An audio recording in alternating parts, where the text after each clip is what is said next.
what lurks behind this unassuming storefront in Cleveland, Ohio.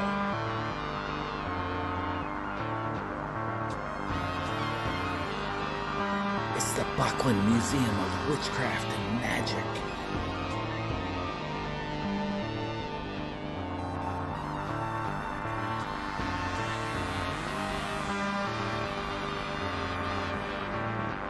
Learn the history of Wicca and the tale of those who brought it to the United States. See the tools of magic, once used by practitioners of the arcane arts.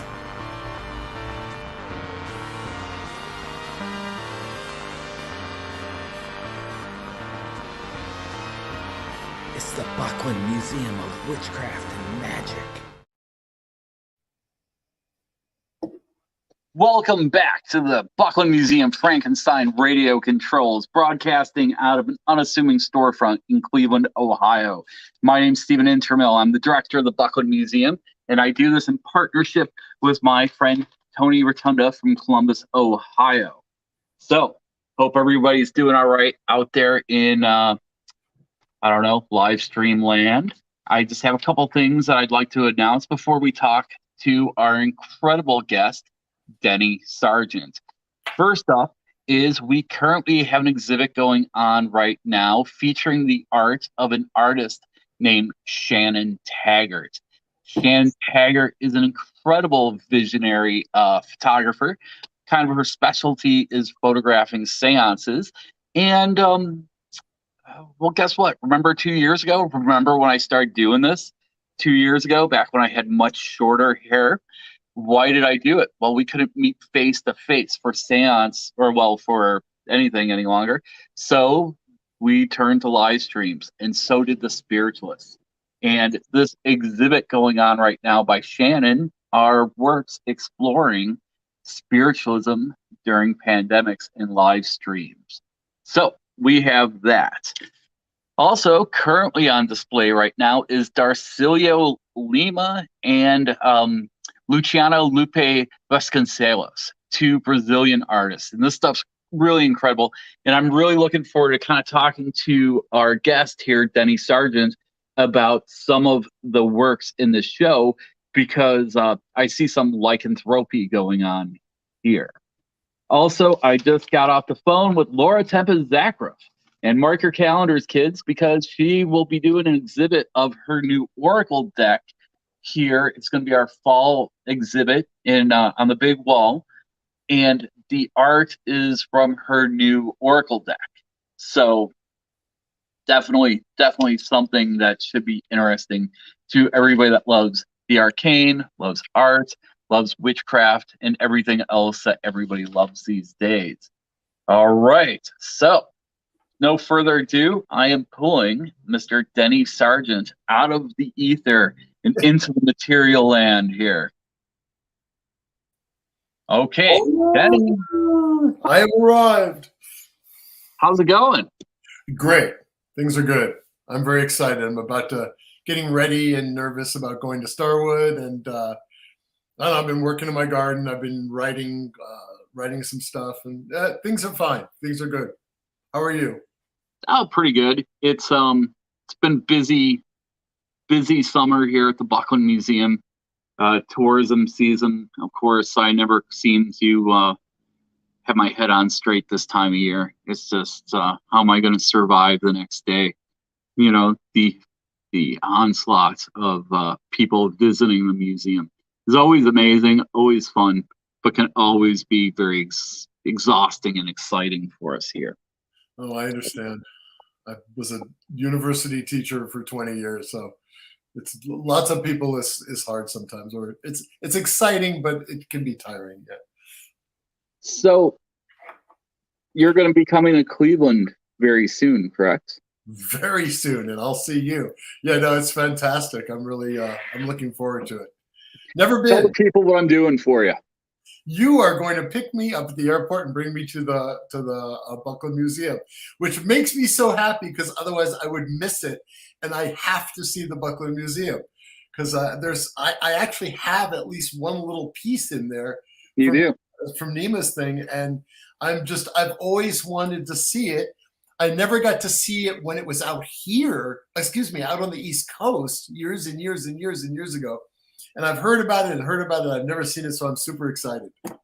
So I always wanted to ask you that. Had you heard about it when you were a kid back in New York? Was this like something that people talked about? Well, I got into the occult scene very young in New York. I was initiated as a Welsh traditional witch when I was 14. And they were all talking about, oh yeah, you got to go out to Long Island and see the Buckland Museum, and I just never did. So, but yes, well known. I saw Ray Buckland. He came into the shop, and he was a gentleman and a scholar and a very nice man. And so yes, it was well known, but I just didn't see it. So you're talking about he came into the Warlock shop once. Yeah, he comes in. Oh, everybody came into the Warlock shop. Well, it was not the Warlock shop at that point. It was the Magical Child, and it was the center of everything occult in New York. Yeah, there you go. Wow, you better hang on to that. That's a really wonderful keepsake. Yeah, this was given to me by a witch named Amy, and I couldn't be more just happy and thrilled to have it. She also donated some jars where Magical Child herbs were kept, that sort of thing. So it's really like an honor to have that sort of thing, because I remember going to the Magical Child when I was a kid. I went to see Guar play at the Ritz in New York. And I popped into the Magical Child. I didn't know where I was, but I bought a Thoth tarot deck. And well, everything's different now. So yeah, and it's gone, of course. But it was a wild place. It was like ground. We used to call it ground zero of the occult revival in New York. Hardcore New Age. Oh, and it was fantastic occultism. Yeah, they weren't big on New Age. They were big on occult, like occult. Yeah. And my friend Robert used to work there, and it was the 70s, so everybody got away with everything.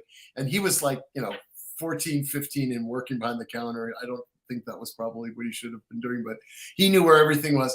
And I used to sit with him, and we'd sit there and party out a little bit, and we got to see everybody. We saw Anton LaVey come in, Leo Louis Martello come in, and Buckland. Oh, wow. And, well, I didn't know. I was a teenager. I was like, oh, who are these people? But it was fantastic. What was it? So Denny just mentioned somebody named Leo Louis Martello, who huge influence on me, huge influence on modern occult scene.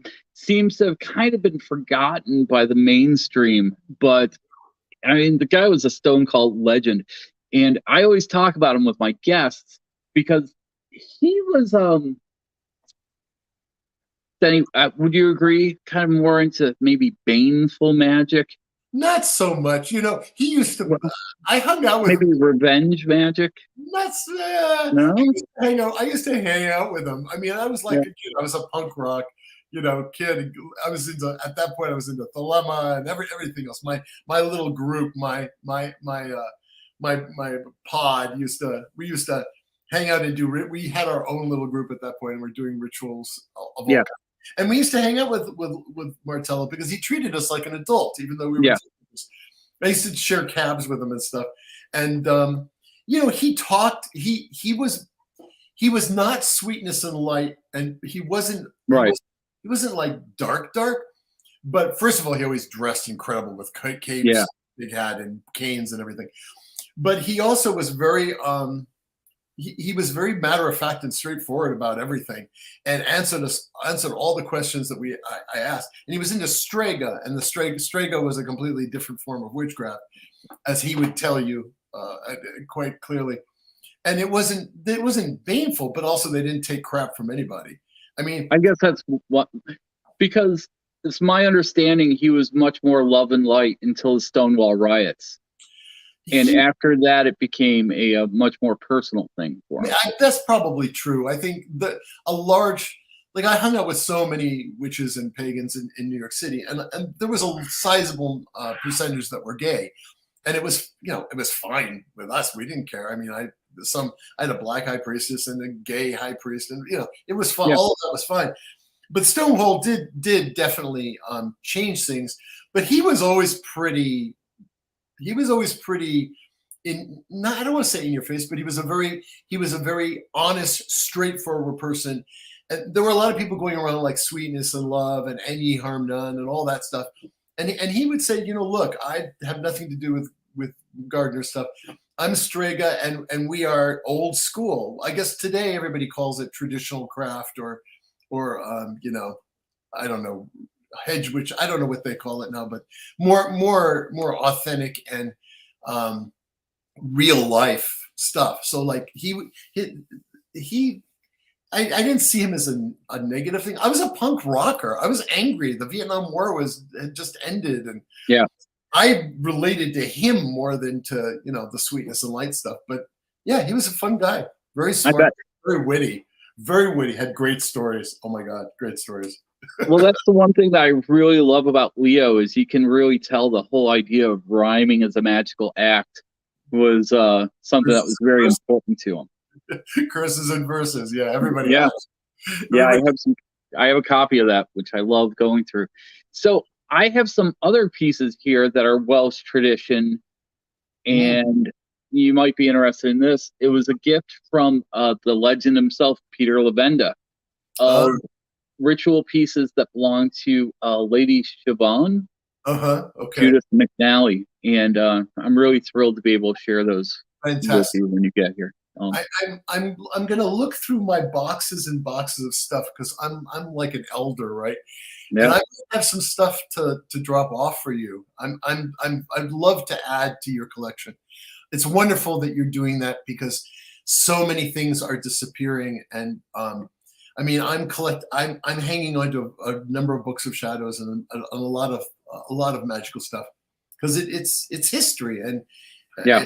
It should be there, and you're doing a wonderful job doing that. So I'm going to see what I can bring for you. Well, I really, really appreciate that. It's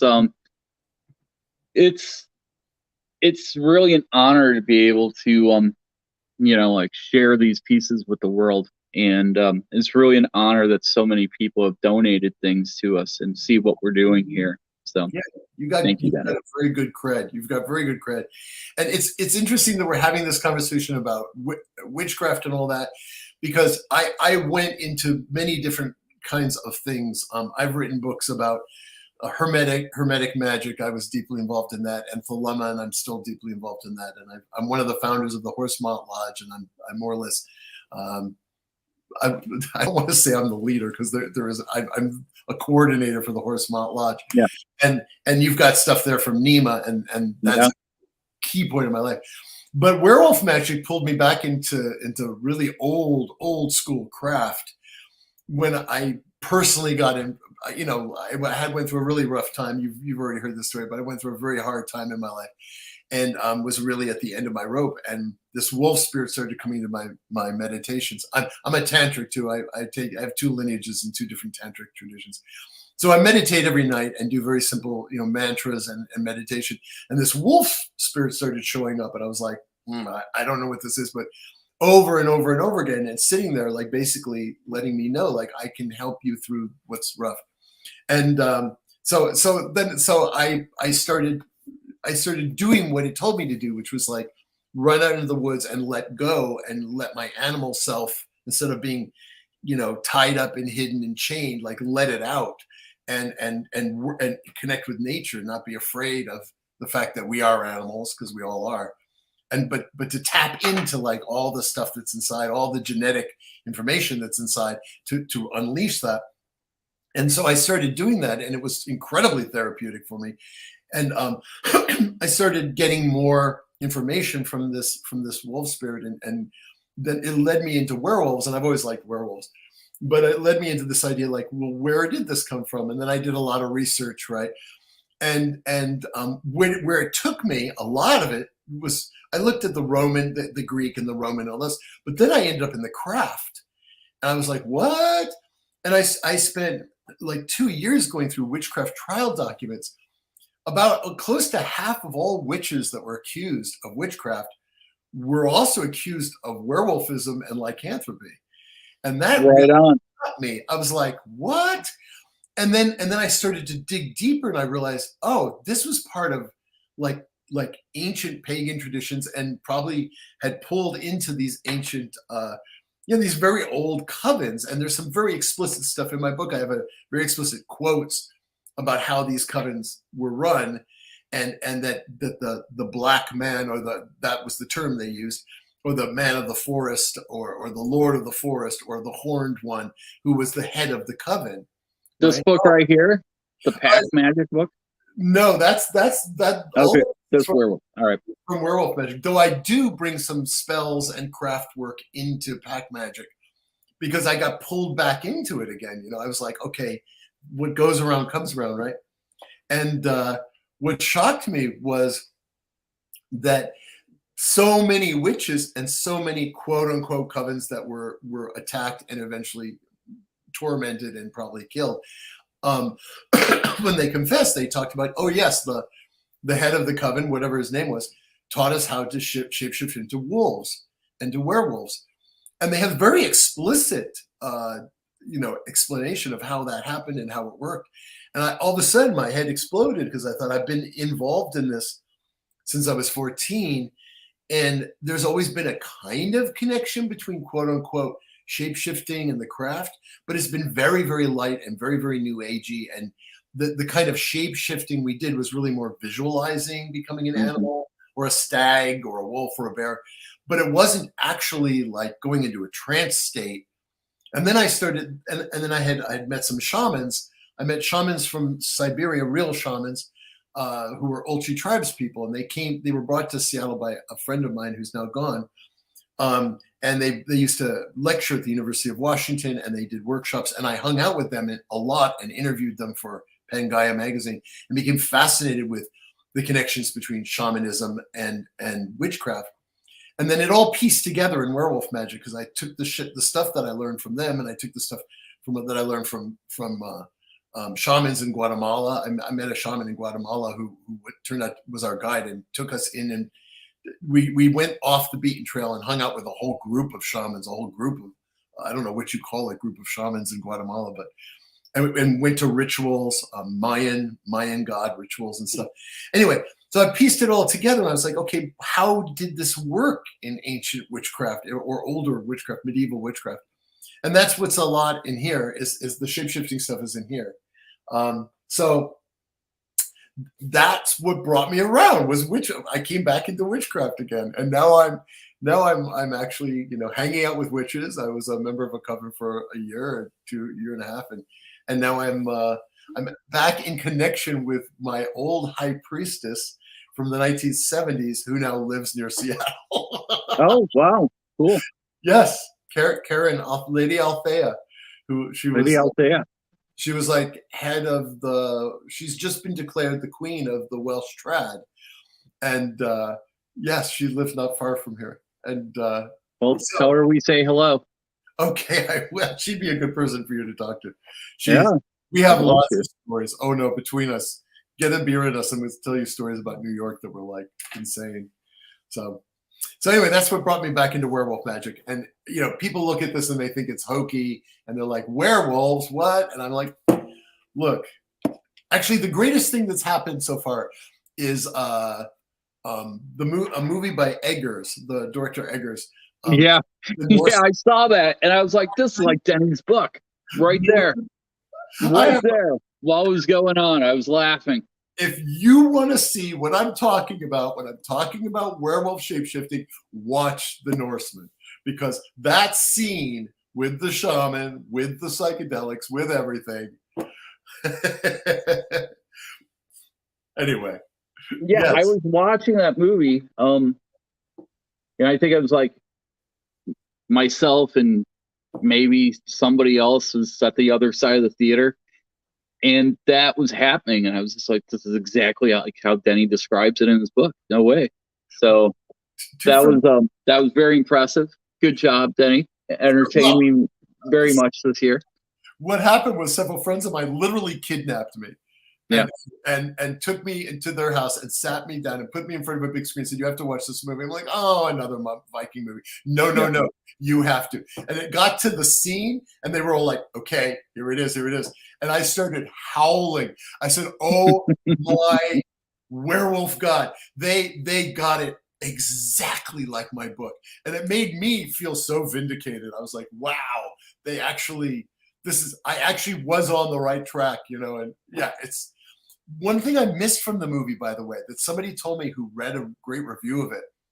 When the hero, the Viking, when he transforms, right?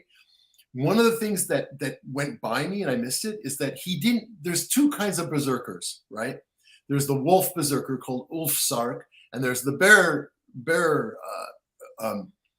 berserkers called Bearsark, right? That's where berserker comes from. Berserk, yeah. Bearsark means to wear the fur of the bear, and Ulfsark means to wear the fur of the wolf, right?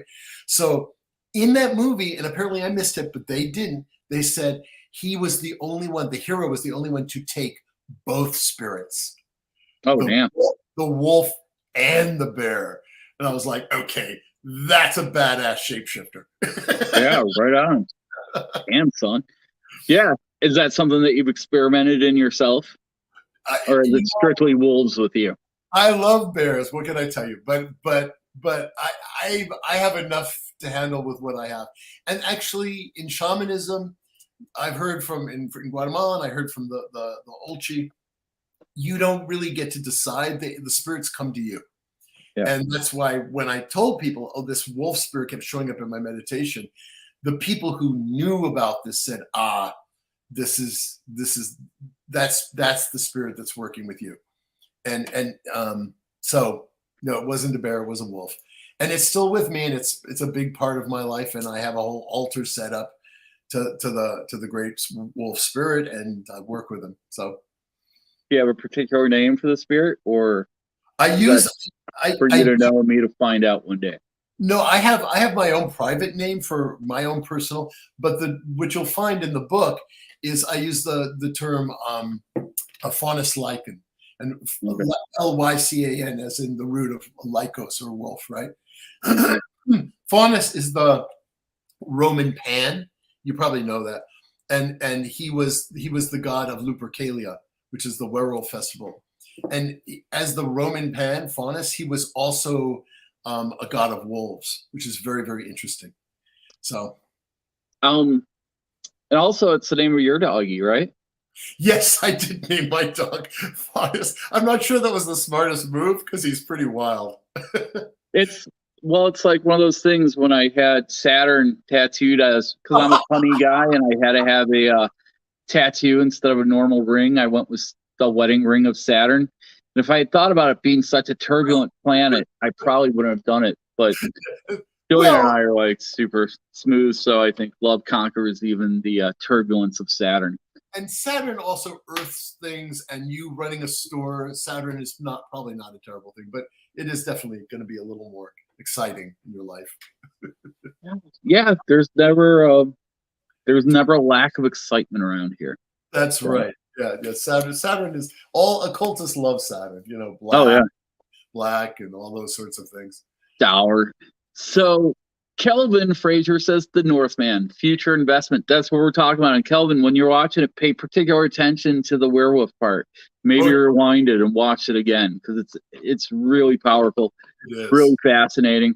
Probably it was cool to see Bjork play like a Bjork weirdo, but I thought the second seer that they went to, the guy in the cave with that was the shaman. Yeah. Where Bjork was more just the seer. Right. Yeah. The shaman, the cave. I want a cave like that, right? Yeah. But that cave scene, those were the hardcore shape-shifting shamans, and they were initiating all these new warriors into it. And they had all kinds of psychedelic stuff they were feeding them, and that's an amazing scene, I have to say. Probably sold a lot of books. I don't know. So you are going to be at Starwood next week. I will. Can you talk a little bit about that? What's your history with Starwood? I think I probably asked you this last time, but I have at the time I have never been to Starwood, and I've always wanted to go, but I had, I was married and I had an autistic kid, and just going to festivals was just not in the stars for a long, long time. Now, now I'm free. She's gone, and my son is doing okay. He's adult, but he's in good care. So I finally can like go to things like this, and I'm very excited because there's a lot of people I love, like Louis Martello and Nima and a bunch of people from the Horse Mount Lodge, and there's a lot of people I love who I would love. Nima unfortunately is gone, but I wish I had gone there to see them. So it's a famous event in the occult world, and I'm very, very proud to be a kind of one of the headliners and one of the top people. They're paying my way, which is incredibly generous of them, and I'm very, very excited. Over the last year and a half, I've been doing Zoom rituals for Starwood and Winter Star on Werewolf Magick, and people liked it a lot. And being there in person, though, is going to be really a hoot. I'm doing I don't know. I'm sorry. I didn't mean to interrupt. No. You're talking about doing the Zoom, but you mentioned earlier something where like werewolf, people think it's corny or something. But I sell a lot of books here at the Buckland Museum. I have a great little shop. I can't carry everything, but one book I always make sure that I have at least one of, and the second it's gone, I order some more, is the Werewolf Magick book. Oh, because it strikes a certain spark in imagination when guests see it. Like you just see them like, what the hell is that? And then the next thing you know, another one bites the dust and reordering again. So, just always keep that in mind. It's a perennial. I think it's going to be a perennial favorite. Oh, that would make me happy. So, if anybody's going to Starwood, I'm going to do a mass shape-shifting ritual on the full moon, which is a Wednesday, at the Stone Circle, and that makes me so happy. I'm drafting it now. I'm going to do an entire thing of getting everybody. I hope hundreds and hundreds of people come, because I want howling, growling, running around, insanity. I'm going to walk them through. Normally, working people up into the different levels of trance state and shape-shifting takes quite a while, but I'm going to see what I can do. Because I tried this at PantheaCon, at the last PantheaCon. That's the one I met you at, right? Yeah, just for about 15 minutes. Just as like I had all my book and everything together, but I said, "No, try this out." Oh my goodness, it was exciting. They all ran out howling afterwards. I was like, "This is going to work well with a group." I'm excited. Yeah, I was really sorry I missed that. It's but the speech I saw you give, that was really fun. Oh, entertaining. I have fun. Yeah. I mean, that's so. I don't have a copy of your new book yet, but I did get like a sneak preview of it. And there was a thing in the intro where you talk about the PantheaCon experience. Yes. And there was one other thing, and I took a note for it. Let me see if I could find it, because it was something that really, really touched me. Okay. Oh. Here we go. Okay. Am I allowed to read an excerpt of your book here? Oh, gosh, yes, please. Okay, so there are some very disturbed people who identify as werewolves out there and use fixated dark personas to justify dark actions. Let me be clear. Werewolf magic is not about harming or dominating others or about justifying dangerous delusions. It is about becoming more liberated, having fun, becoming more liberated, having fun, personally evolving, growing magically, and reintegrating with and discovering the arcane secrets of capital nature.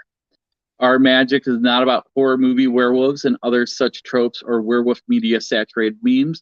These people have nothing to do with werewolf magic.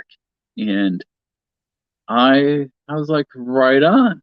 That's my take on it, even though I don't really have any kind of investment in it.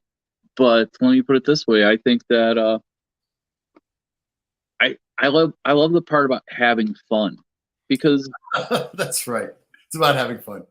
Because wolves play a lot of the time when they're not looking for food. They don't fight. Wolves don't kill each other. I mean, there's all kinds of like alt-right people who use the wolf as a symbol and use some of these and use runes in a negative way. But that's not what wolves are about. What wolves play about, a quarter of their life or to a third of their life. And they play with ravens, by the way. There's videos online if you want to see it. Yeah, because they kind of hang out together because the wolves kill something, the ravens take the bits, and they have this kind of symbiotic relationship. Apparently, they play together. It's kind of fascinating. But wolves never kill other wolves. Almost never. Very, very rarely. If a stray wolf comes to a pack and starts harassing them, they'll drive it off. They might wound it, but they don't kill each other. It's a big deal. They're way more ethical than people are. Yeah. So when people talk to me about, wolves, I'm like, wolves are nicer than people are.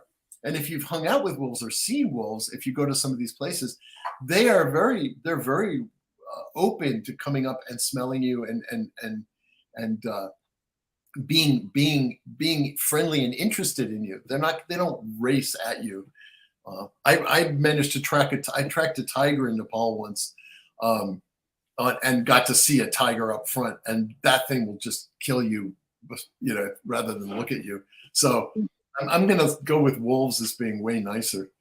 But yeah, thank you for reading that. That's it's a really good thing. The whole point of Werewolf Magick is to unleash your animal. We've been so suppressed by our culture, by the Judeo-Christian religion in our culture that now it's taken over the Supreme Court apparently. But this idea that we are above animals, we're above nature, that God gave us souls and gave us dominion over the earth is a bunch of garbage. And Native Americans know that and have said that forever, that we are people, animals are people. Our job is to learn from them, and animal spirits and so on are helpful to us, and we can keep the ecosystem working as long as we are paying attention to the feedback that Gaia is giving us, that the environment is giving us, and that the animals are giving us. You kill as many animals as you need to survive, and you don't kill more. Like this is the symbiotic relationship we used to have when we were, Cro-Magnon or whatever, and we've lost it because we now believe the mechanization and capitalism and destruction and reaping of the resources of the earth are what we're supposed to do, and that God wants us to do whatever we want with animals and things. So I don't understand that philosophy at all. Huh? I don't need. That's the one thing that never makes any sense to me is no, it doesn't. And God gives us a special place, and it's my place to destroy it. Seems counterproductive. We have dominion, and animals don't have souls, and they don't have feelings. This is what we've been programmed with for hundreds and hundreds of years. And just because you have dominion over something doesn't mean that you're, like I have dominion over my house. Do I just sit around and wallow in my own garbage because I'm like, I got to build this factory in my living room? Awesome. But, if looking at animals as other people, they have different personas and different ways of seeing the world.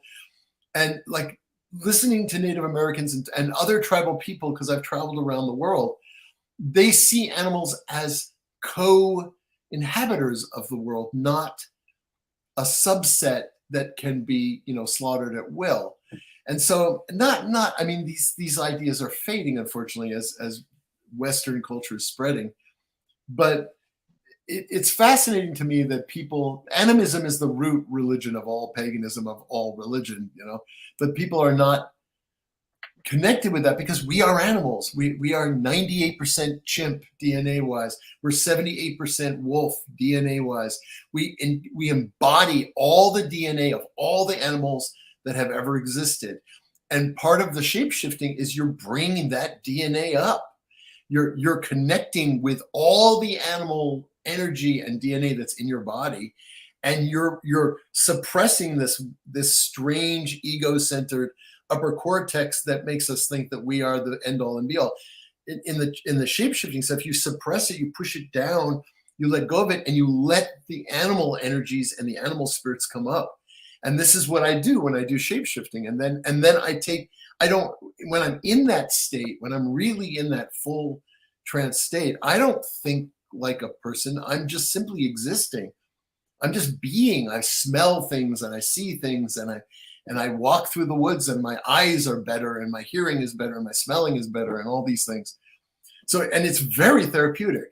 I mean, I honestly look younger than I did 5 years ago. So I don't know if this is it or. Yeah, I was gonna say you look really fresh. Yeah. Like, I'm older than you think. Not very mature, but you know. I imagine that you were probably raised on Mad Magazine, right? Oh yeah, that and yeah, all these things. Yeah, weird and creepy and eerie and all that too. So there is Kelvin did have a question here that I thought was kind of fun, because although Werewolf Magic has nothing to do with these things, what is your favorite werewolf movie and why? Oh my goodness. I've got an answer for this. I have so many. Every time I get interviewed, somebody brings in werewolf movies, which is fine because I love them. And I realize I love them because they triggered something in me of like letting go of my inner animal. And I didn't really realize that until I became a teenager, when I became a punk rocker at New York City, and talk about, you know, the animals coming out. I mean, my favorite. Well, that's the thing about werewolf movies, right? I mean, they're pretty much an allegory of what it is becoming a teenager, right? You have these uncontrollable rages. You have hair growing places that you shouldn't have hair, right? Yeah, that's a good point. Yeah, I think you're probably right. I would say, I'm just going to be really boring and say the original 1940s Wolfman and Lon Chaney, just because as a child, it was just such a magnificent thing. The fairly recent Del Toro remake of the Wolfman is I watched that. Good. That's quite good.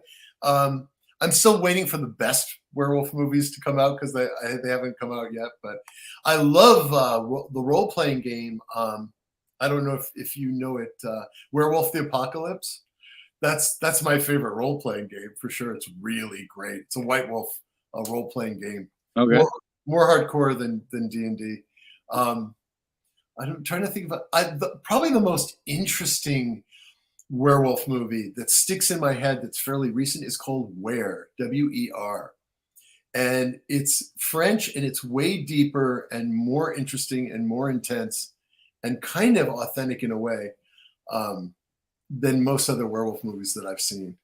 So I don't know if that answers the question, but. I think it does. I think it's helpful at least. So do you remember the movie Wolf, starring what's the guy's name? Jack Nicholson. Oh yes. Yeah, that was kind of fun. That was, to me, that was like the yuppie werewolf movie. And what's her name? Jack Nicholson and I've lost it. Another famous actress. But yeah, it was fun. It was okay. It was not bad. It was dry and excuse me. It was rye. It was a rye. Yeah. I watched it recently. It was on Tubi, which is my new favorite streaming service. Yeah. Tubi's great. Have you seen? Got the good stuff. Have you seen? Let's see. What are some other good ones that I've seen recently? The one where the one with the policeman werewolf. I'm trying to remember it. Oh gosh, I've lost it now. There's another one called Bubba, the Bubba werewolf movie about a hillbilly who's a werewolf. These are great. I really like them. I love all the permutations. I think I did hear about this policeman werewolf movie. Interesting. It's I mean, I imagine it's not as big of a genre as zombies, right? But. No. There should be more good werewolf movies out there. There's just not enough. Now that we have the CGI, I mean, why not? I mean, you know, yeah. So, yeah. What's your dream of this continuing? I mean, are we looking for Denny Sargent to be the top of the pyramid of a werewolf cultist? Oh, I think I'm on my way. I have I belong to a lot of different. I'm not the pinnacle of anything. I don't want to be the pope of anything. But I have I belonged. I was shocked that there's like a dozen or more werewolf, Bubba the Redneck Werewolf. That's it. There's a bunch of werewolf Facebook groups with lots and lots of people, thousands of people, and I've joined many of them, and have been, dropping my book and talking to people. And I have all kinds of people emailing me now who are working through my book and ask me questions. And I have a group, I have a pack now here, a small pack of people that we meet every full moon, and we go deeper and deeper into the werewolf gnosis, and everybody's pretty happy. And everybody says the same thing, man, I feel so much better the next day, which is exactly how I feel. Because it's like unloading all that crap that's stuck in your upper mind. And then, so if I'm hiking in Seattle, mm-hmm. in the Seattle area, and I'm hiking and it's full moon, I'm excited because it's going to light up the trails a little better than usual. And I'm marching along, and about 6 or 7 middle-aged, half-naked werewolves come running towards me. What's the next step? What happens next? Howl. And join the pack. That's right. You got 2 choices, right? Join. Flavor slave. Join the crew or get beat down. Join or your dinner. No, I'm joking, of course. But first of all, we wouldn't be half naked. Oh! we would probably be naked, but maybe half naked. But yeah, actually, I have woods attached to the house I'm renting, and we just do them. We do our rituals right. We go to different places, but I keep thinking. I have a funny story.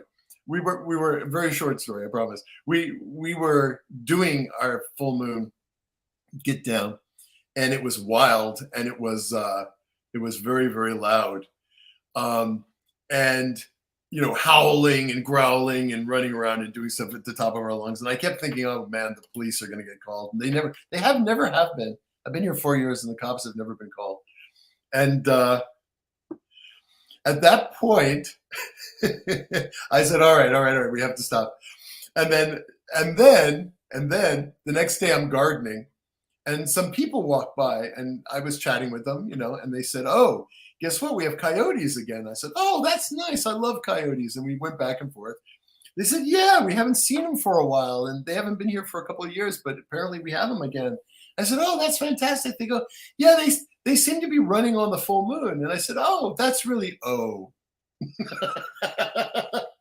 So apparently I'm the coyote. That's pretty incredible. Yeah. So I was going to ask you about that. So we have a lot of coyotes in the Cleveland area, mm-hmm. and there is a place where I like to go walk with Jillian, and it's been a couple years, but there was a coyote. I don't know if they thought we were heading towards the Acme factory and wanted to tag along, but they would pace us, right?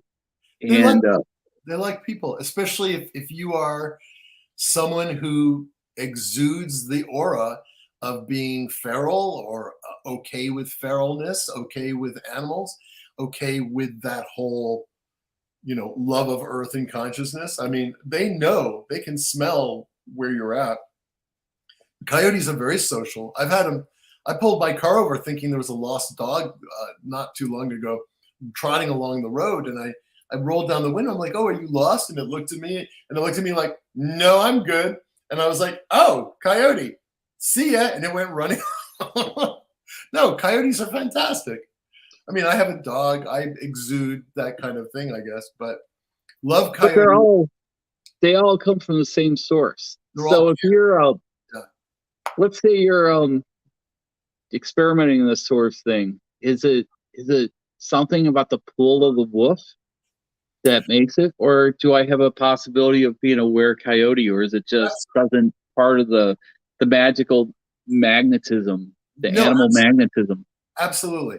When I was in Morocco, there were everybody there talked about were-hyenas. When I was in China, everybody talked about were-tigers. All through Southeast Asia, were-tigers. In Japan, there's a bunch of they believe in were-animals. They believe in werewolves, and there's shrines to the wolf god in Japan. He's called Okami, which is very interesting because O means like really honorable, and kami means God. That's cool. What's that? So Kyle Fight gave this to me once, and this is a totem of a were tarantula. Cool. Yeah. I have one of his. I have a pan one of his, just like that, with a penny in the middle. We are one of my absolute favorite pieces. Yeah. No, absolutely. I mean, there's all kinds. Yeah, in Africa there are were spiders, right? And in Japan they believe it, and especially kitsune or fox. And you'll see a lot if you're into anime. You'll see a lot of shape shifting with fox spirits, that they can appear as women or as foxes. And so why I had a birdie here earlier that had a fox's tail. So yeah. Why wolves? Because it tends to be the primary in each area. It tends to be the primary predator that is the most powerful spirit, and the one that draws people into shape-shifting. So in our world, we come from Europe, and we come from Greek and Roman traditions that filtered down into paganism, and then was sort of pieced together. Parts of all of that was pieced together into witchcraft. And the primary, all through that area, the primary predator is the wolf, and the primary symbol of strength and power and virility and all those things. And in the Celtic world, werewolves are not seen as a negative. That's in a Germanic, more Central Europe, Germanic area. And we already know from talking about the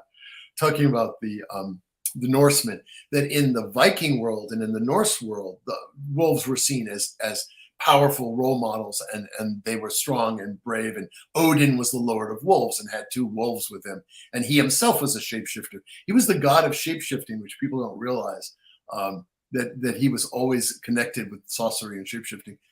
But you go into the Celtic world, like England and France, where the Celtic, the Druids and the Celtic stuff was, wolves were seen as very, very positive, and warriors who took on the shapeshift of a wolf were treated as kings and powerful people, and honored very much.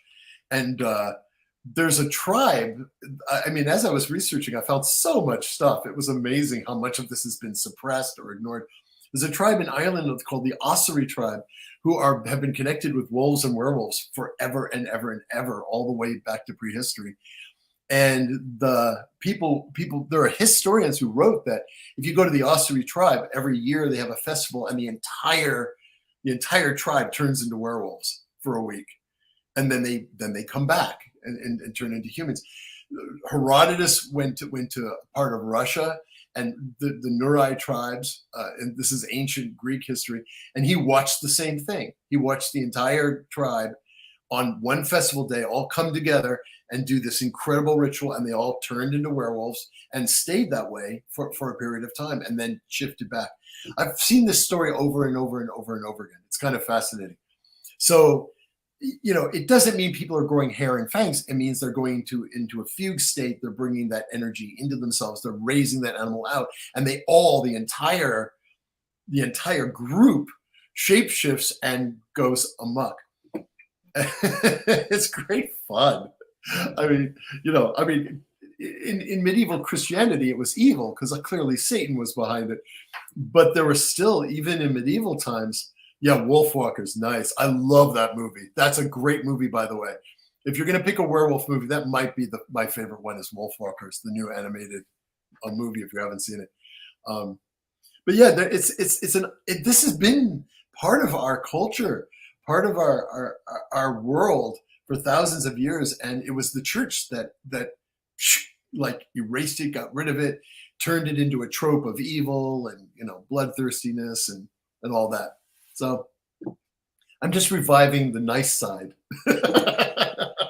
It's therapy. It's fun. Is there any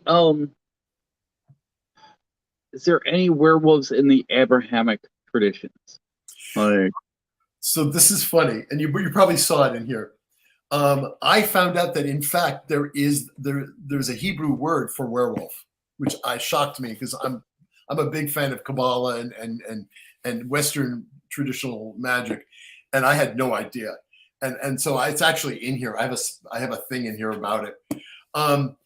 It's not seen in a positive light in Judaism and Christianity. They're seen as like, oh, animals, and we are above. Yeah. God put us above animals. We're not animals. We have souls. Animals don't have souls, and that. So think of it, thousands of years of being told animals don't have souls, they don't have feelings. So butchering them, putting them in little cages their whole life so you can eat them. Like, this is okay in our culture. It's okay because they don't have souls. We do. That makes us superior. They are just stuff. They are mechanical things that we can abuse and use. And so that idea that if you act like an animal, there's actually a place in the Bible, which I have read, I know it quite well, and in the Quran it's not so different, that if you act like an animal, then you're going the wrong direction. You're partaking of Satan, of Iblis, of whatever he's called. So there's a scene in the Old Testament where, I don't remember who was in charge. Moses, I think, was involved. I don't know. But they were watching to see who drank from their hands and who drank directly from the river. And the people drinking from the river were considered, oh, they're animals. Like you want the people who are raising, are doing it the right way. So there's always been this thing. If you think about it, there's tons of negative things we say about animals, So, I can't think of anything negative about my animals. Yeah, right.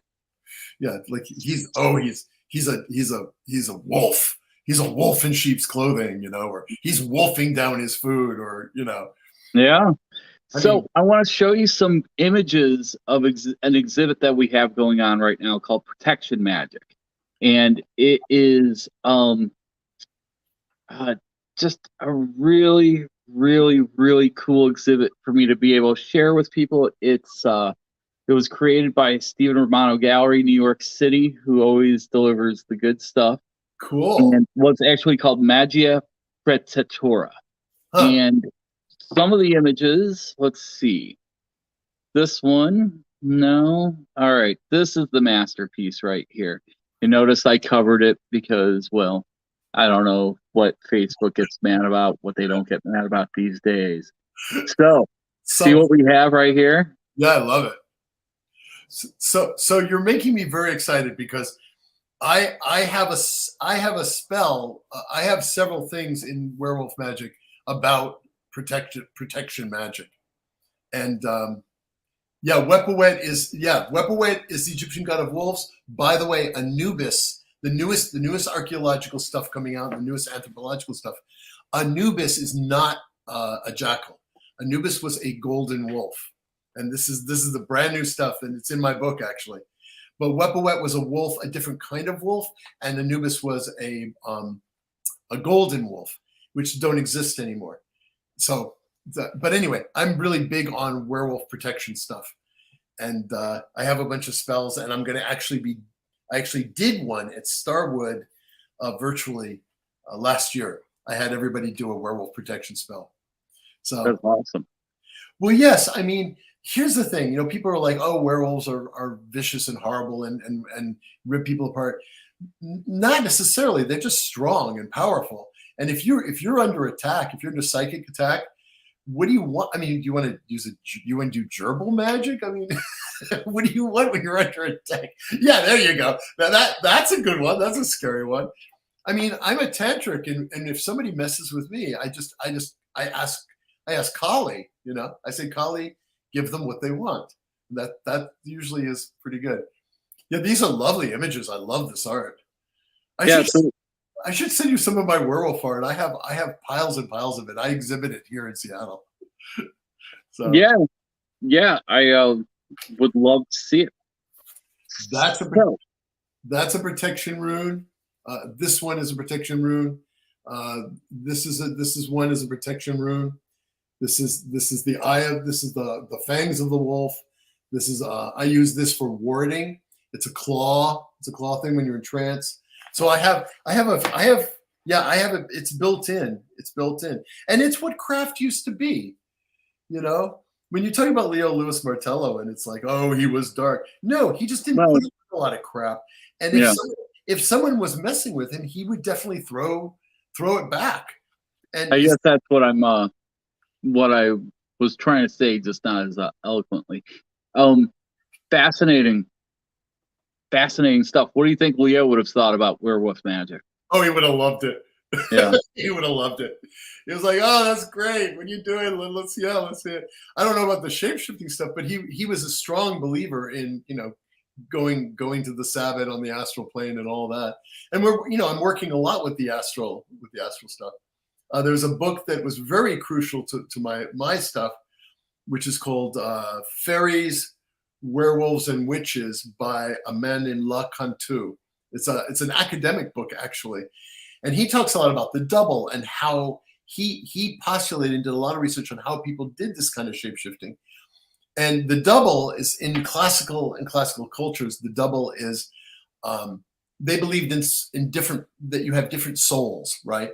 There's your soul that's eternal, that's one thing, but you also have this thing called that was called the double, and it's been used. We use it lots of different ways. Some people call it an astral body or an etheric body, energetic body, but it can be molded and extended and used in lots of magical ways. And it's kind of, from his point of view, it's the basis of traditional magic and witchcraft in prehistoric world and in the ancient world and even up through Middle Ages.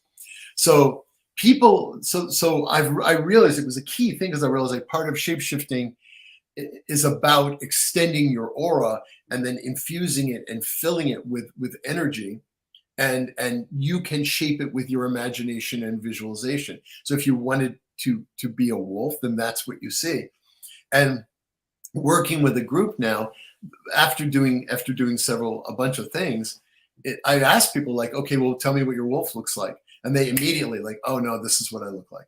This is what my werewolf looks like. And I asked them, I said, well, what do you think mine looks like? And they all looked at me, they said, you have black fur with gray. And I said, that's exactly how I see myself. So it gets to the point where we can actually, when we're in that state of a fugue state of trance, we actually can perceive ourselves as what we have projected through our astral work, through our pulling our conscious mind, which says no, astral work doesn't work, and letting the animal loose and inflame. And there's another key part of it, which is the Dong Quan, or the fire center in the belly, and activating that and having that fill your whole body, inflames the aura. You can then project it and mold it and be who you want to be.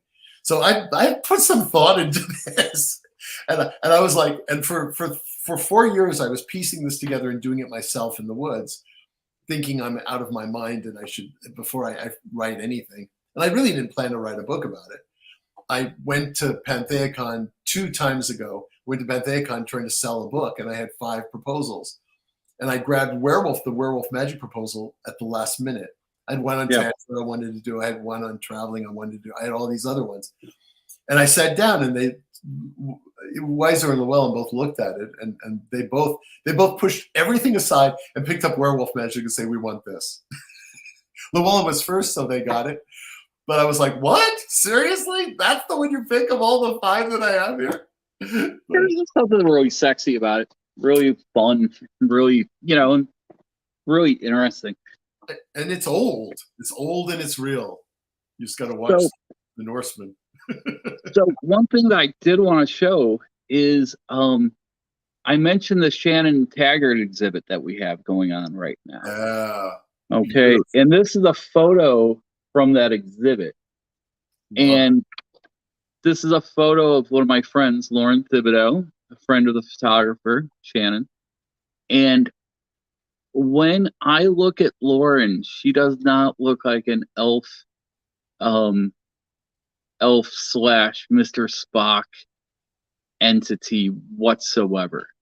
And I think Shannon captured something in this. Yes.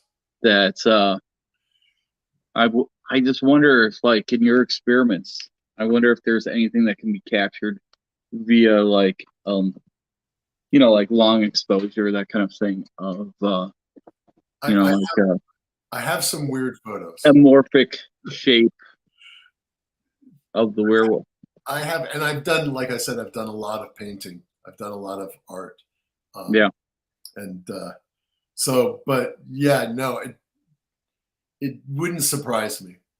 It wouldn't surprise me if you believe that there's like an energetic body, which we already know exists, even scientists believe it, then there's no reason to think that through our will and our focus we can't alter it and change it.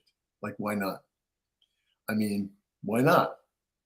I mean, that's pretty much the basis of like witchcraft, though, right? Right. All magic everywhere in the world is about using your power and your will and the energy that you have. Tantra is all about that. I mean, Kundalini is the driving force, the energetic flow that comes up and through. But this is one of the reasons why I love Tantra. It's very clear, and it's been around for thousands of years, that through breath exercises, through physical exercises, through meditation, through focus, you can do an amazing amount of magic. So it makes sense to me that would be something that people would figure out even in prehistoric times. The earliest image of a werewolf I found is 4,000 years old. It's a cave painting in Portugal, and is clearly a werewolf. It's a guy with a spear with a wolf head. I mean, and it's 4,000 years old. 4,000 years old, or I mean, more. Like, I remember, like the one painting, the sorcerer, which is like, yes, I mean, there's probably something going on there as well. Exactly. That's a shapeshift. There's tons and tons of older than 4,000 years. There's tons and tons of images on cave paintings that show shapeshifting. Like the scene in the Norseman is classic because for these people, and for keep in mind that our modern world is a tiny little slice of the historical. My master's degree is ancient history. It's a tiny bit of our if you look at the whole flow of history from beginning to end, from when hominids like us actually were able to function and get out there. Shapeshifting and animism was the primary religion, and working with animals and learning from animals. I read a wonderful thing by Chief Seattle where he said, like, why are animals so important? It's because we watched the animals, and we knew what was poisonous, what was good to eat, where to find water, and all these things. Like, you learn, and then once you started connecting with the spirits, they would tell us things and talk to us and give us wisdom and tell us about the earth and what we should do and where we should do this. And this is how we survived as hominids for thousands and thousands of years, was paying attention to Gaia, paying attention to the earth, what I call in my book the flow of energy around an ecosystem and the animals that are part of it. And when we divorced ourselves from that, we are cut off, which is why we eat meat wrapped in plastic, and we throw garbage when we go hiking in the mountains, and we are disconnected. We're not hearing, we're not downloading what the ecosystem is trying to tell us. When I'm in a shapeshift and I'm in a full-on trance state, I see the ecosystem. I feel it. I'm listening to it. It's talking to me. It's telling me things. And I come out and I'm like, oh, wow, I have to heal this planet, or I have to work with this tree. Or it sounds crazy, but we used to live in that state for thousands and thousands of years. It's only since these monotheistic religions that claim no, there's only this, and all of that is not true, it's not real, that we've really fallen on it, and we're destroying our planet. It's not a maybe, it's happening right now, and the Supreme Court just ruled that the EPA can't help us, so I don't know what's going to happen. But it's systemic with the fact that we have disconnected from nature completely. Werewolf Magick, I pitch it to people. I say, look, it's a way of reconnecting with nature.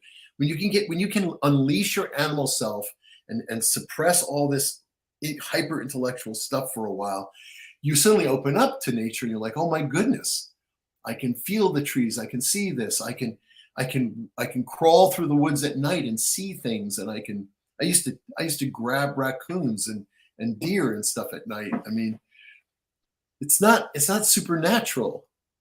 It's truly natural. It's truly natural, I believe, anyway. So. Yeah, if only we can get people kind of like tap back into the original vibes and turn their back on, like, I find the Supreme Court absolutely terrifies me these days with the notion that the their number one person to call upon to overturn Roe versus Wade was their big hero is responsible for the murder of 2 women for the crimes of witchcraft in the 17th century. And what's this guy have to do with now? And well, the fact that that just doesn't sound very pro-life to me, and I absolutely disgusted by it. It's I mean, I would have been disgusted by the ruling no matter what, but that right there makes it absolutely abhorrent. We're going back to the way things were, a theocracy, where the church and a set of beliefs from a book that is not something that, you know, that is, it's not my world, is now becoming the law of the land. I mean, what you're seeing is exactly what's destroying our planet. These decisions are exactly what's destroying our planet. It's further and further evidence that that culture is about the slaughter of animals, shooting wolves from helicopters, tearing apart everything that's happening. I mean, how can you reject Mother Earth when everything we have comes from Earth? Everything we have comes from Gaia. Everything. The air, the water, the food, and yet we treat it like it's just, you know, something you pick up at a 7-Eleven. I mean, it's, but you know, you can say these things and people are like, oh yeah, that's terrible, but their head space is still, I got to go to work, I got to get on the train, I got to do this, I got to do all these toxic things, and it's not, and they're unhappy. People are unhappy. More and more people are unhappy. The EPA was created by Nixon, and I mean, right? It's not like that guy was some kind of lefty. Yeah, no. Well, I don't know. What can I say?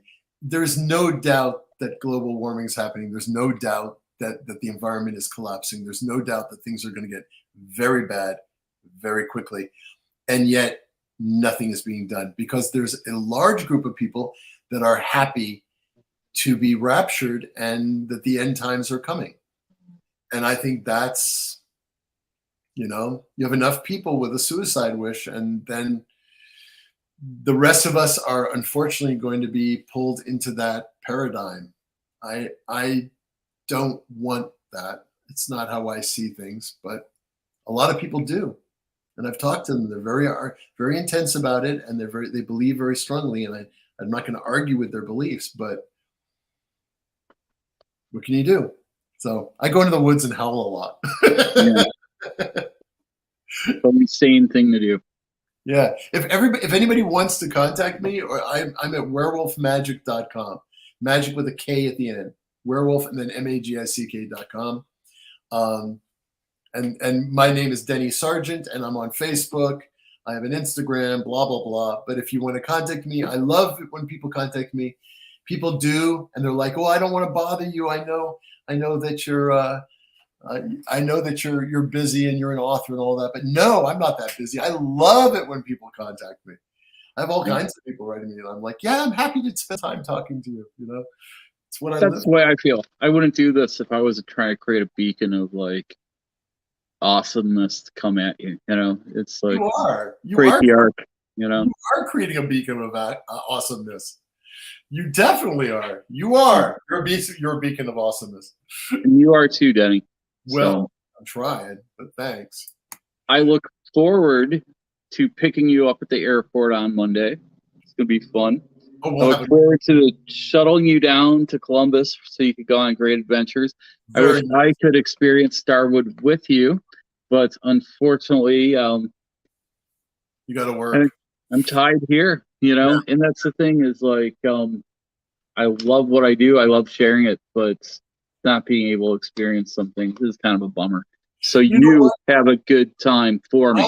I'm going to have a great time, but I'm going to have a great time with you too. We'll have a good time chatting about everything. And I'm really psyched to see the museum. And I mean, I'm a fairly up person to begin with. So, but I'm really looking forward to it. And I'm really looking forward to, you know, shape-shifting a whole pile of people. I want to see what happens.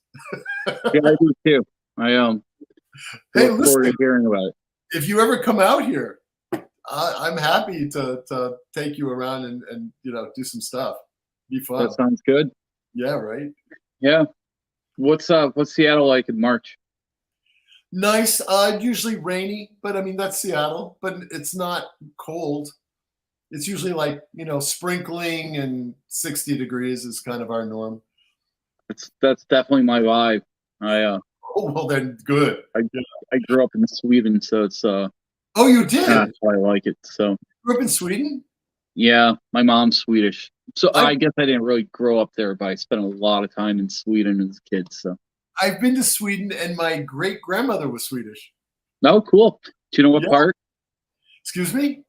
Do you know what Do part? I know what part? No, but when I went, I don't know. But when I went there, I went to a whole bunch of places. And everywhere I went in Sweden, people came up and spoke Swedish to me. And I said, no, I'm not Swedish. And they looked at me and they said, yes, you are. No. And then I said, well, I do have this. Yes, we know. We can tell. You're Swedish. I'm like, okay. And then my Norwegian friends say, you're Swedish. Yeah, dumb Swede, Norwegians and Swedish have a kind of a Swedes have kind of a thing. Yeah, I remember the jokes from when I was a kid. Always a lot of fun. All right. Let's see. Don Owen says my father was born and raised in Sweden. Awesome. Hey, Swedes love wolves, and they love my book. So everybody up there was like, oh yeah, of course, shape-shifting. Yeah.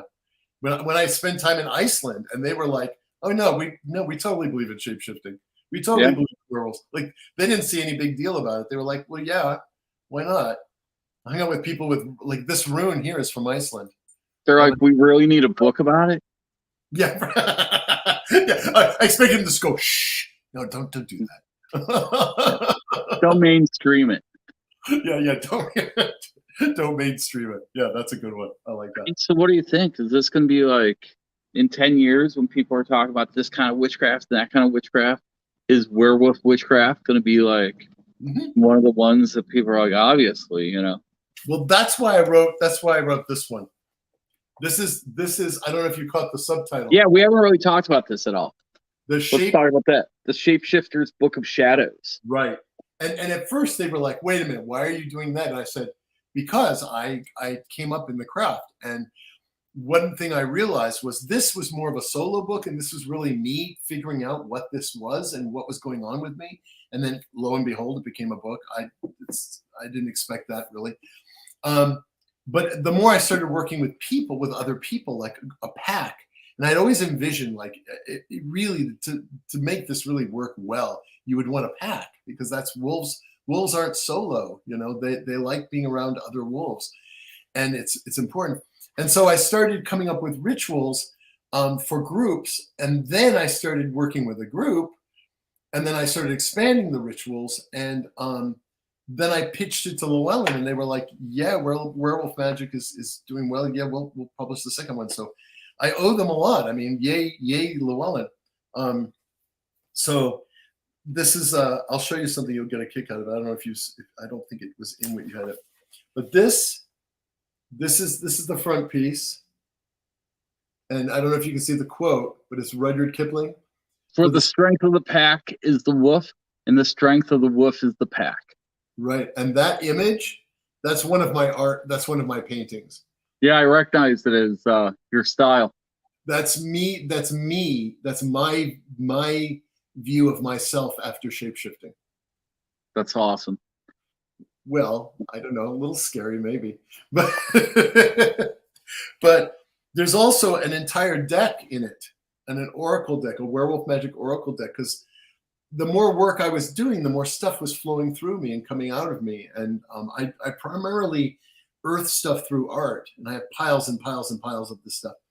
But I have an entire deck that's listed in here, and an oracle deck for people working. So I've created an entire book of shadows. I mean, I didn't mean to, but I did a Sabbath. I have an Esbit. I have a Sabbath. So anyway, what about a Yule? I have a Sabbath that can be used for every single Sabbath. Yule, Midsummer, whatever. I think about Yule.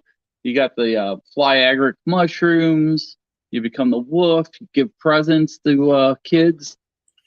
I do have something in here for you, actually, which is one of the. I found all these medieval werewolf festivals, if you can believe it, that out in the country they did.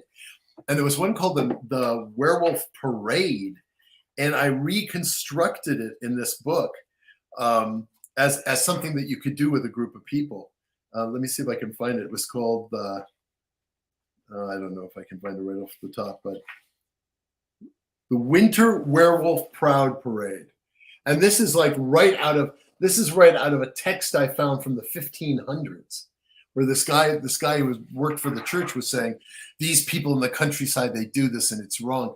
And what they do is they go knocking on the door, a guy who walks around, and he's the devil or the lord of the forest or whatever, and he carries a staff with a whip on it, and he's like this feral and wolf furs, and he goes in and he knocks on farm doors where people who are werewolves live, and he forces them to change and follow him, and he goes from place to place to place, creating this parade of people who are werewolves, which means obviously that what's inferred here is that there's this entire subset of quote unquote werewolf cultists, and there had been for all through the Middle Ages, and who were hidden, but would come out at different times, and then it would all parade through this.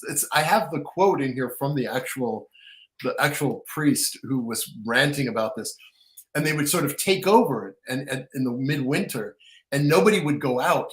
And yeah. She's just writing. Dawn Owens is writing. My two favorite Yule, Midsummer. Germany is best known for wolf parades. Yes, Germany, Sweden, Norway, the whole Nordic area. And this was in Latvia, not Latvia, in Lithuania. So this guy is writing from the 1500s about this. These people would go and they would then all get everybody together, and they would break into a tavern and drink all the beer. And then they would grab a cow or a sheep and haul it out after they had done their shape-shifting, and kill it and cook it and eat it, but they would never harm a human being. And they didn't have to worry about it because all the good churchgoers would hide in their houses and bolt the door while the werewolves were running amok in their town. And I thought, wow, this was happening in the 15, 16, 1700s.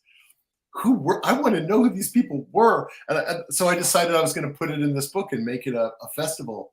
So the Werewolf Pack can do this. Downtown Portland, Seattle, Columbus, Yeah. That sounds awesome. It's like the Krampus Nacht. I don't know if you know about the Krampus Nacht, but it's become big out here. Yeah. Going forward, every time everybody's like, where's your Krampus Nacht? I'm going to be like, we got a wolf Nacht coming up. Right. You're not invited. Yeah, Nacht. That's right. Krampus Nacht. Krampus. Though I do love Krampus. He's got. Yeah, that's cool too. Just sadomasochistic devils going around with Satan. It's just bonkers. It's the same gods that have been around. It's Pan. It's Faunus. It's Kieran. Yeah, Odin. The Lord of the Forest that I use a lot in my book. It's the Lord of the Forest has been around from the dawn of time. That cave painting you were talking about in Lascaux of the sorcerer. That's the Lord of the Forest. Yeah. I mean, that's that. And now he became the devil. The Piper at the Gates of Dawn. The Piper at the Gates of Dawn. And that's a big part. And I've been a big fan of Pan. I don't know. I don't know if you know about my Pan book, but I haven't had a chance to read it, but I've been obsessed with Pan since I was a little boy. So there was an issue of Firestorm the Nuclear Man where I still remember reading it and just being like, what, you can play these pipes and Pan shows up and the whole city goes nuts? Oh, what book is this? It was a comic book called Firestorm the Nuclear Man.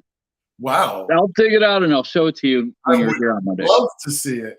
No, anything Pan. Pan was my gateway into the Werewolf Magic stuff. I mean, I met Penn in the woods when I was 14, hiking the Appalachian Trail, and he's been my tutelary deity for forever. When I was in 8th grade, my mother, we did a classical gods thing for my English class, and my mother made a Pan costume for me, and it was just bought it of some like what is it, the just some craft store where I had these furry legs, and then she used the same thing that made the fur, and she tied 2 things that were kind of hornish, and that was my headdress, and that was my English class, 8th grade. Oh man, that's so cool! What a great mom you had. So I think I was indoctrinated young, right? They're always talking about indoctrinating the children. Well done. Yes. Oh, somebody just added something here. Celtic god Arubinus. Oh, I don't know this one. I should. Yeah. Hrsine or Hussein, I've heard. Rules over the hunt and werewolves. Awesome. All right. I'm going to write it down. Yeah, I am too. I like the name because you're right. I'm having a great time. So we should probably wrap up here in a couple minutes, but one thing I want to ask Denny is any tips for people out there that are just like casual viewers that probably aren't going to read the book, aren't going to do it, but something that they can do to just tap in to the wolf vibe just a little bit to break up the monotony of their day. They're doing their Excel sheets, right? And they're just like, man, I can't do this forever, blah, blah, blah. What am I going to do? How do I break free? Something to just take them into the zone for just a little bit. So I have a blog on my site. You can, if you go in Denny Sargent author, you'll find my blog, or Werewolf Magick, you'll find my blog with the K at the end of Magic, or Feral Magick is all go to my blog. I have a bunch of rituals that I've done at Starwood and other places for people who aren't necessarily going to buy the book. So I have lots and lots of blogs that have short rituals, short raps about everything, and I'm pretty happy with them. And at some point, and what I'm going to be doing at what I'm going to be doing at Starwood, that was really a bad slip. But what I'm going to be doing at Starwood is my first ever mass beginner shapeshift ritual. And it will be on my website. It will be at werewolfmagick.com. So anyone can pick it up. It's going to be like 2 pages long, and they can follow it and go out into the woods and try it, and we'll see what happens. I mean, I think they'll get something out of it. Because every time I've done this with a group of people, they look at me like, Werewolf Magick, what the heck? And I'm like, all right, come in. Let's talk about like just releasing our animal self and like going into a different state. By the end of it, they are howling and growling, and people revert to the feral with the slightest provocation, and they love it, and they come out of it and they're like, that was fantastic. What do you call that? I'm like, well, Werewolf Magick, but call it whatever you want. The next book I'm going to do is called Feral Magick. I'm going to expand. I have a plan. I'm going to expand it so it's not just werewolves, because werewolves throw people off and it makes them scared. And yeah, but all of us can connect with archetypal forces within us that will reconnect us with nature.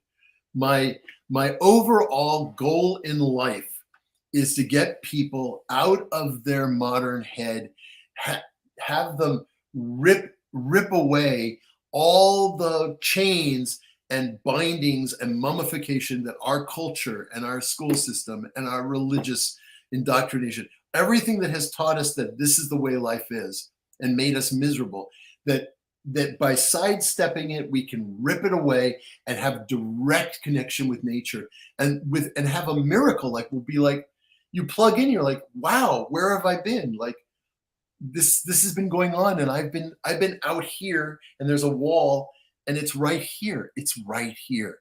Everything comes from nature. All right, Denny, lead me through here. I feel like I need a change right now. All right. I need some kind of like okay thing here, and I'm starting to feel primal. You ready? All right. I'm ready. First thing I want you to do is I want you to rock or sway. And I'm gonna start with very low, deep in your throat, what I call rumbling. Keep your mouth closed and just go.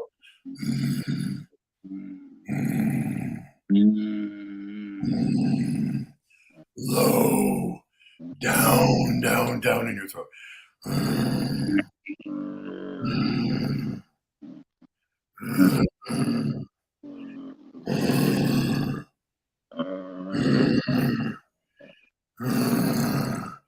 Keep doing it and just visualize all the crap from your day-to-day life. Your brain is just sinking down, down, down, down, down. And inside you, there's a wolf. And it's curled up in a cave, and it wakes up and it slowly rises up.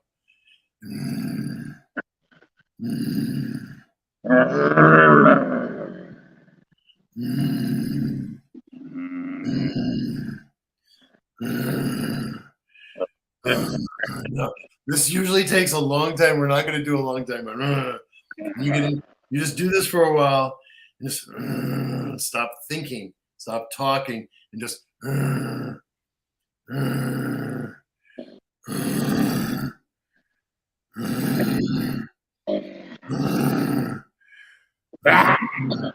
then we honor the Earth Mother by going, Ma, Ma, Ma, Ma,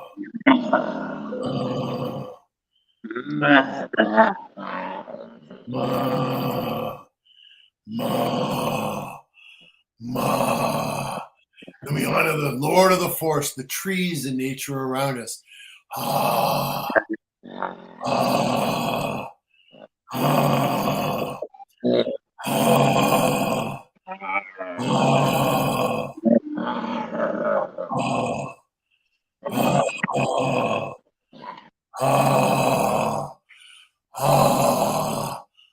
ah, then we honor the moon above us.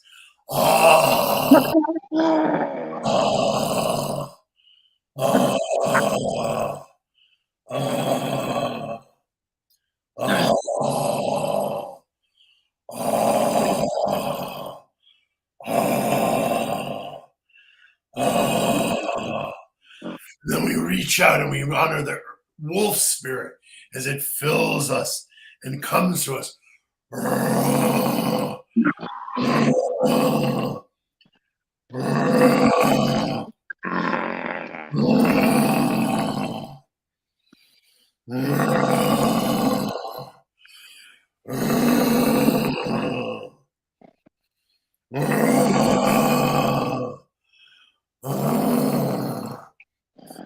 And then we just sit with it and rock and we rumble.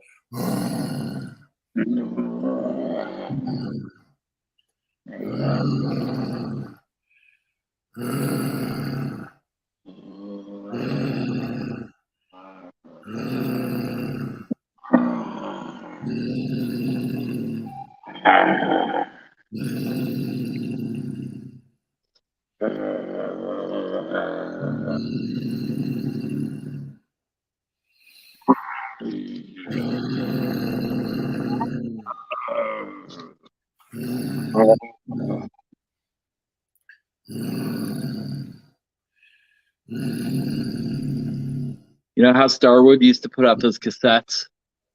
Oh, you got to end with a howl.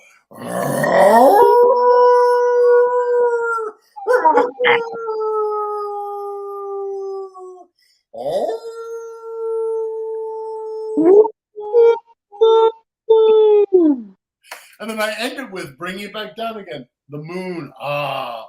And then the Lord of the Forest, ah. And then ma. And then end it with raw. And then we end the whole ritual with ah. That's a very quick run through, but stretch that out over about an hour. Okay. And then there's other stuff. We focus on the fire center, filling ourselves with energy, working with our double until we actually feel and see ourselves as wolves. And then we go into a full trance state and then do different things or whatever. It lasts hours. I mean, it takes a while to get into the full. My chihuahua's looking up. This got his attention. No, my dog is here too. My dog's looking out the window like. So here's a funny thing about dogs, since you brought it up. When my pack gets together and we do stuff, well, I should say my pack. When the pack gets together and we do stuff, my dog used to sit on the trampoline and watch us for like months and months, like what is going on here. And then one night he got up and he said, "Okay, I'm in." And he came over and he joined our circle. And from then on, he's always been part of our circle. He's like a member of the pack. So that works good, but like I hope he remembers to donate the $1 for the candles. Right? Like I found this old document from one of Ray's early, like the first Long Island Coven, where it was a reminder, like, come on, we're supposed to actually show up. And right. Don't forget to bring your quarter to help pay for the candles, because the stuff's really adding up. Oh yeah, no. Every coven meeting I ever did, it was like, what are you bringing? Yeah. And I was, like I said, at the time I was a punk rocker. I was like, I'm bringing booze. They're like, all right, that's fine. Yeah, that's all right. Nothing hard. Bring wine. I'm like, okay, that's good. Well, that's awesome. And cakes. Well, I hope people enjoyed our little experiment there. And if you ever want to do that, like maybe in a full moon in a couple months, let's do a live stream. We'll do like the whole long hour and a half. Like, really? Yeah, we'll try to get as many people. If anybody wants to join us, I'll just add them in. And we'll try to create like a real large like cyber pack. Until then, what I'm gonna do at PantheaCon. God damn, I gotta stop that. Starwood. PantheaCon's gone. It's the plug got pulled on. It's gone forever. But what I'm gonna do at Starwood is gonna be on my blog at werewolfmagick.com. Exactly what I just did very quickly with you is gonna be very clearly done there. And anybody who wants to do it can go out in the woods, rip off all their clothes, and do it. Oh my God, there goes my dog. So, and I have a bunch of other stuff there too. So yeah, I'm game. I'm game for almost anything. Why not? That sounds amazing. Let's live stream a Werewolf Magick shapeshift. That would be hilarious. I think that'd be a lot of fun. So let's plan on that in the future. Okay. And Denny, why don't you hold on for just a moment here? I want to talk to you off stream for just a second. But for everyone else, thanks for tuning in. I love everyone on here. I love people that comment. I love people that share. All the stuff that I mentioned before. We're having the event with Shannon Taggart August 3rd. Let's see. Stephen Romano's Protection Magic is up right now. It's amazing. You got to see it. Laura Tempest-Zakra, September 24th and 25th. That is the launch of her exhibit. She's going to be here. We're going to do like a workshop. And excellent. Stay witchy, my friends. Thank you, everybody. It was wonderful. Wonderful, wonderful.